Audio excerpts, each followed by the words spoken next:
जय हिंद दोस्तों, मैं शरत और आपका स्वागत है मेरे YouTube चैनल HSB पे। आज मैं बात करूंगा एक ऐसे तुर्की शासक के बारे में जो भारत को पूरी तरह से लूटा। एक ऐसा शासक जिसका मुख्य मकसद भारत की संपत्ति को लूटना था। ना कि उसने भारत की संपत्ति को लूटा, बल्कि उसने धार्मिक स्थलों को भी निशाना बनाया। जी हाँ, आज मैं बात करूँगा महमूद गजनवी के बारे में। तो चलिए दोस्तों, मैं शुरुआत करता हूँ। महमूद गजनवी का जन्म 2 नवंबर 971 को गजनी में हुआ था। इनके पिता का नाम सबुक्तगिन था और इनकी माता, जो कि जाबुलिस्तान के एक सरदार की पुत्री थी। ऐसा कहा जाता है कि जिस रात गजनवी पैदा हुआ था, उसी रात पेशावर के निकट एक हिंदू मंदिर गिर पड़ा था। महमूद गजनवी ने अपने पिता की ओर से अनेक युद्धों में भाग लिया। 997 ईस्वी में इनके पिता की मृत्यु के बाद गजनवी गजनी का शासक बना। महमूद गजनवी एक सुन्नी मुसलमान था और वह एक क्रूर शासक था। देखते ही देखते गजनवी ने एक विशाल साम्राज्य का निर्माण कर चुका था। वास्तव में गजनवी ने भारत पर 17 बार आक्रमण किया। गजनवी का आक्रमण करने का मुख्य मकसद भारत की संपत्ति को लूटना था, पर कुछ विद्वानों और इतिहासकारों का मानना है गजनवी भारत में इस्लाम धर्म के प्रचार प्रसार के लिए हिंदुस्तान पर आक्रमण किया था।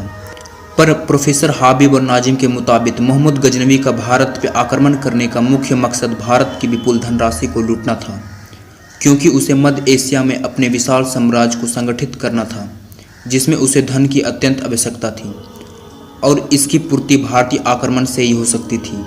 कुछ इतिहासकारों ने गजनवी की तुलना नादिर शाह और अहमद शाह से की है, क्योंकि गजनवी भी उनकी तरह विनाश, हत्या, लूटपाट आदि के लिए भारत आया और फिर लौट गया। गजनवी ने भारत पर 17 बार आक्रमण किया। पहला आक्रमण 1000वीं ईस्वी में हुआ।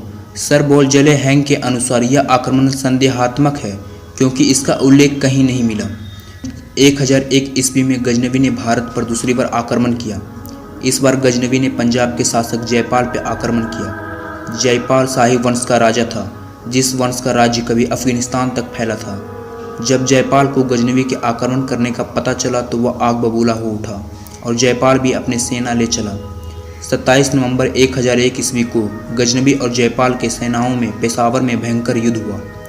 जयपाल की सेना में 12,000 अश्वरोही यानी घोड़ सेना, 30,000 पैदल सेना एवं 300 हाथी थे। फिर भी जयपाल हार गया। पेशावर की विजय के बाद महमूद गजनवी पंजाब आया और वहां उसने काफ़ी लूटपाट मचाई। इसके बाद वह गजनी लौट गया। गजनवी ने भारत पर तीसरा आक्रमण 1003 ईस्वी में झेलम नदी के तट पर स्थित भैरा के राजा के विरुद्ध किया। भैरा के राजा ने 4 दिनों तक गजनवी का सामना किया, किंतु अंत में वह हार गया। इसी प्रकार गजनवी ने भारत पर 17 बार आक्रमण किया। 17वां आक्रमण काफ़ी प्रसिद्ध है, जिसमें गजनवी ने सोमनाथ मंदिर को पूरी तरह से लूटा। वह यहाँ से अधिक धनराशि और सोना चांदी प्राप्त करना चाहता था।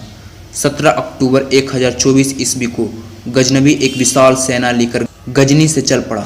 सोलंकी शासक भीमदेव को यह बात पता चलते ही वह भयभीत होकर नगर छोड़ दिया। वहाँ के अनेक लोग भी भाग खड़े हुए। जो पीछे रह गए उन्हें आक्रमणकारियों ने कत्लेआम कर दिया। कुछ पुजारी अपने अपने स्थानों पर डटे रहे, क्योंकि उन्हें विश्वास था कि भगवान सोमनाथ की उपस्थिति में सुरक्षित है। गजनवी ने बिना किसी प्रयास के मंदिर पर अधिकार कर लिया और उसने अपने सैनिकों को कत्लेआम का आदेश दे दिया। आक्रमणकारियों ने 50,000 से भी अधिक लोगों को मौत के घाट उतार दिया। गजनवी ने खुद सोमनाथ की मूर्ति तोड़कर उसके टुकड़े को गजनी भिजवा दिया। मंदिर के घंटे सोने के जंजीरों से लटके थे, जिसका वजन 8000 केजी था। गजनवी ने पूरी संपत्ति को लूटकर गजनी लौट गया। गजनवी ने अंतिम आक्रमण 1027 ईस्वी में जाटों पे किया था, जिसमें गजनवी ने जाटों को पराजित कर दिया था। 30 अप्रैल 1030 ईस्वी में महमूद गजनवी का निधन हो गया। महमूद गजनवी का विजय होने का मुख्य कारण राजनीतिक, सैनिक, धार्मिक और महमूद गजनवी का व्यक्तित्व कारण था। वीडियो को पूरा देखने के लिए आपका बहुत बहुत धन्यवाद। यदि आपने अभी तक मेरे YouTube चैनल HSB को सब्सक्राइब नहीं किया तो सब्सक्राइब कर दें और वीडियो को ज़्यादा से ज़्यादा शेयर करें। जय हिंद, जय भारत।